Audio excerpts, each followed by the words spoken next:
예, 지난 거의 1년 동안 요한계시록을 제가 하지 못했었는데요. 다시 요한계시록 7장부터 7장 오늘 5절에서 12절 14만 4천과 흰옷을 입은 큰 무리에 대해서부터 다시 한번 열심을 내서 하고 요한계시록을 쉬지 않고 했으면 좋겠습니다. 자, 요한계시록 7장 3절부터 보니까 1절부터 볼까요? 이후에 내가 네 천사가 땅 네 모퉁이에 선 것을 보니 땅의 사방에 바람을 붙잡아 바람으로 하여금 땅에나 바다에나 각종 나무에 불지 못하게 하더라. 또 보매 다른 천사가 살아계신 하나님의 인을 가지고 해돋는 대로부터 올라와서 땅과 바다를 해롭게 할 권세를 받은 네 천사를 향하여 큰 소리로 외쳐 이르되 우리가 우리 하나님의 종들의 이마에 인치기까지 땅이나 바다나 나무들을 해하지 말라 하더라.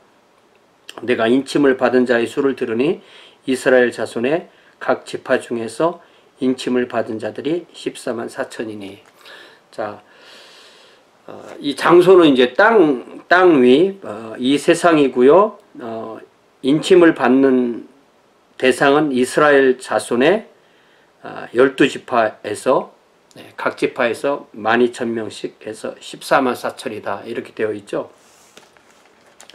그러면서 5절부터 유다지파에서 12,000, 루벤 지파에서 12,000, 갓지파 12,000, 아셀 12,000, 납달리 12,000, 므낫세 12,000, 시므온 12,000, 레위 12,000, 이사갈 12,000, 스불론 12,000, 요셉 12,000, 베냐민 12,000 이렇게 되어 있죠.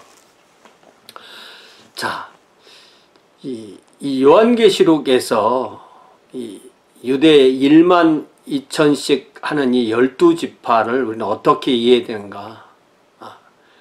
이들을 어떤 이스라엘 내지는 유대인 어떤 혈통이나 종교에서의 유대인 이들로부터만 구원받는 사람이라고 봐야 되는가? 또 아니면 정반대로 어떤 뭐 여호와의 증인이나 또 뭐 신천지 이런 데처럼 자신들의 독특한 그런 가르침을 받는 사람들만으로 이루어지는 실제로 14만 4천 명인가 하는 그런 문제가 굉장히 중요하죠. 첫째는 이스라엘의 그 24지파라는 그 12지파라는 것 자체가 큰 의미가 없다는 것입니다. 예. 북왕국 10지파가 망하고 난 뒤에 실제로 뭐 누가복음 2장에 안나라는 그 선지자가 아셀 지파라고 되어 있지만 실제로 그 나머지 10지파는 특별한 어떤 그 흔적이 거의 남아있지 않은 것을 볼 때 12지파라는 것은 좀 상징적인 거고요. 그렇게 보면 이 사람들은 영적인 이스라엘을 의미하는 것이라고 그렇게 보는 게 맞습니다. 그래서 예수님 이후에 특별히 어떤 민족만 어떻게 다른 방식으로 구원받는다라고 말하는 것은 성경적인 원칙에 맞지 않습니다. 예를 들자면 야고보서 같은 데도 우리가 보면 흩어진 이스라엘의 12지파라는 말이 나오잖아요. 네. 흩어진 이스라엘 12지파라고 할 때 그것이 실제로 12지파라고 보기는 어렵거든요. 네. 이것은 오히려 영적인 이스라엘인 교회를 의미하는 것입니다. 하나님과 주 예수 그리스도의 종 야고보는 흩어져 있는 12지파에게 문안하노라. 이게 교회에 보낸 편지거든요. 네. 그렇게 보는 것이 맞는 것이고, 갈라디아서 같은 데서도 이제 영적인 이스라엘이 오히려 더 중요하다. 유대인과 교회를 비교해서 영적인 교회를 더 오히려 강조하고, 그것은 어떤 인종과 민족과 나라나 국적이나 이런 것에 관계되는 것이 아니라 오히려 예수 그리스도를 믿는가 믿지 않는가, 이것이 중요한 거죠. 그래서 먼저 갈라디아서 에서 그 26절에 3장 26절에 너희가 다 믿음으로 말미암아 그리스도 예수 안에서 하나님의 아들이 되었으니 누구든지 그리스도와 합하기 위하여 침례를 받은 자는 그리스도로 옷 입었느니라. 너희는 유대인이나 헬라인이나 종이나 자유인이나 남자나 여자나 다 그리스도 예수 안에서 하나이니라. 곧 너희가 그리스도의 것이면 곧 아브라함의 자손이요 약속대로 유업을 이을 자니라. 또 여기 그 4장에 21절에 내게 말하라. 율법 아래 있고자 하는 자들아 율법을 듣지 못하였느냐. 기록된 바 아브라함에게 두 아들이 있으니 하나는 여종에게서 하나는 자유 있는 여자에게서 낳았다 하였으며 여종에게서는 육체를 따라 낳고 자유 있는 여자에게서는 약속으로 말미암았느니라. 이것은 비유니 두 여자들은 곧 언약이라. 하나는 시내산으로부터 종을 낳은 자니 곧 하갈이라. 이 하갈은 아라비아에 있는 시내산으로서 지금 있는 예루살렘과 같은 곳이고 그가 그 자녀들과 더불어 종노릇하고 오직 위에 있는 예루살렘은 자유자니 곧 우리 어머니라. 이런 것을 통해서 분명하게 알 수 있는 거죠. 또 히브리서에서도 우리가 봐야 되는데 히브리서를 통해서도 유대교의 상황과 교회의 상황을 명확하게 구분하는 것이 히브리서 12장 18절부터죠. 너희는 만질 수 있는 불이 붙는 산과 시내산이죠. 침침함과 흑암과 폭풍과 나팔소리와 말하는 소리가 있는 곳에 이르는 것이 아니라 그 소리를 듣는 자들은 다 더 말씀하지 아니하시기를 구하였으니 이는 짐승이라도 그 산에 들어가면 돌로 침을 당하리라 하신 명령을 그들이 견디지 못함이라. 그 보이는 바가 이렇듯 무섭기로 모세도 이르되 내가 심히 두렵고 떨린다 했느니라. 이건 이제 구약의 상황이죠. 이제 예수님 이후로 22절 그러나 너희가 이른 곳은 시온산과 살아계신 하나님의 도성인 하늘의 예루살렘과 천만천사와 하늘에 기록된 장자들의 모임과 교회와 만민의 심판자이신 하나님과 및 온전하게 된 의인의 영들과 새 언약의 중보자이신 예수와 및 아벨의 피보다 더 나은 것을 말하는 뿌린 핀이라. 그래서 28절을 보니까 그러므로 우리가 흔들리지 않는 나라를 받았은즉 은혜를 받자. 이로 말미암아 경건함과 두려움으로 하나님을 기쁘시게 섬길지니 우리 하나님은 소멸하는 불이심이라.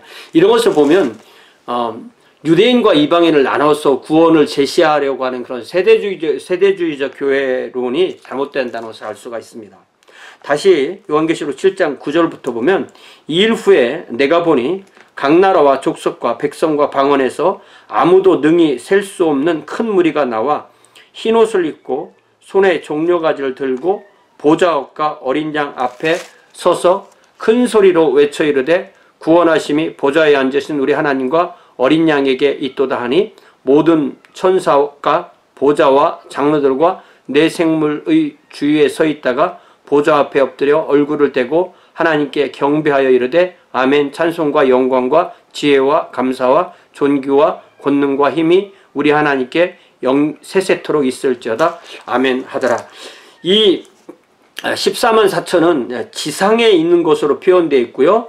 그리고 이 9절부터 나오는 보좌와 어린 양 앞에 있는 사람들은 각 나라 족속 백성과 방언에서 왔고 능히 셀 수 없고 큰 무리이고 흰옷을 입고 손에 종려가지를 들고 서 있다고 할 때 이 14만 4천은 지상의 교회를, 그리고 이 흰옷을 입은 큰 무리는 천상의 교회를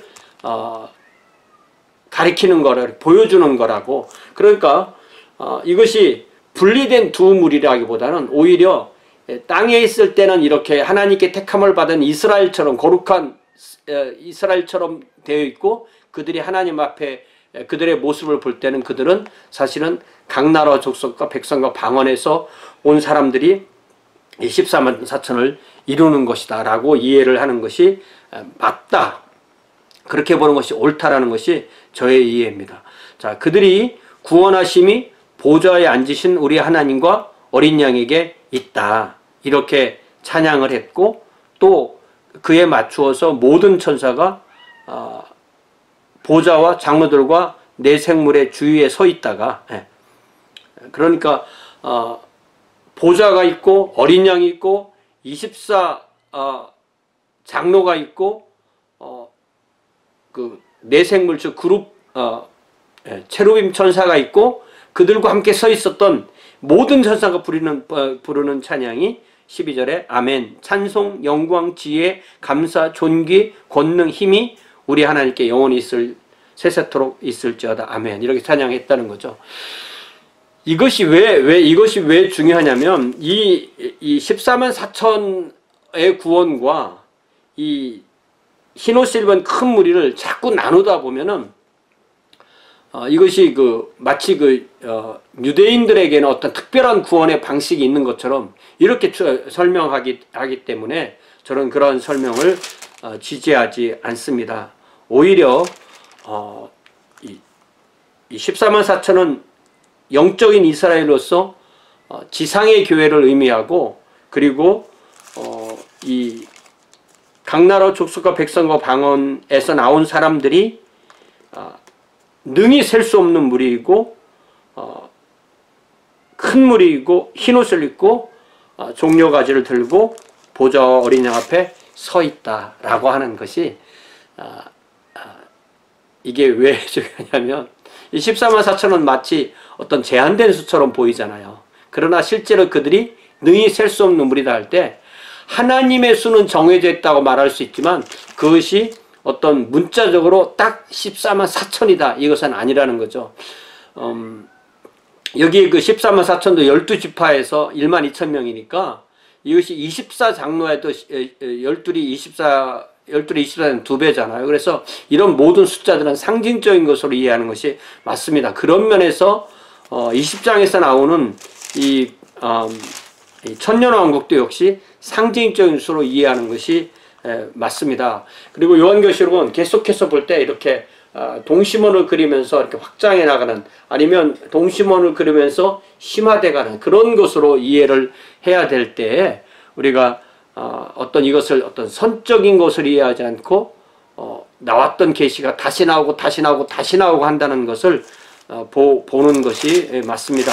이것이 그래서 이 14만 4천이 14장에도 나오잖아요. 14장 1절부터 보니까 또 내가 보니 보라 어린 양이 시온산에 섰고 그와 함께 14만 4천이 서 있는데 그들의 이마에는 어린 양의 이름과 그 아버지의 이름을 쓴 것이 있더라. 내가 하늘에서 나는 소리를 들으니 많은 물소리와도 같고 큰 우레소리와도 같은데 내가 들은 소리는 검은 고 타는 자들이 그 검은 고를 타는 것 같더라. 그들이 보좌 앞과 내생물과 장로들 앞에서 새 노래를 부르니 땅에서 속량함을 받은 14만 4천 밖에는 능히 이 노래를 배울 자가 없더라. 자, 그러면 여기 14만 4천만 나오고 각 나라 족속과 백성과 방언에서 나온 사람들은 안 나오는데, 그렇다면은 이해가 안 되는 거죠. 그렇게 14만 4천과 각 나라 백성과 방언과 족속에서 나온 사람들이 동일한 무리라고 할 때에만 이 말씀이 이해가 되는 것입니다. 이 사람들은 여자와 더불어 더럽히지 아니하고, 그럼 뭐 남자뿐인가 그런 의미가 아니죠.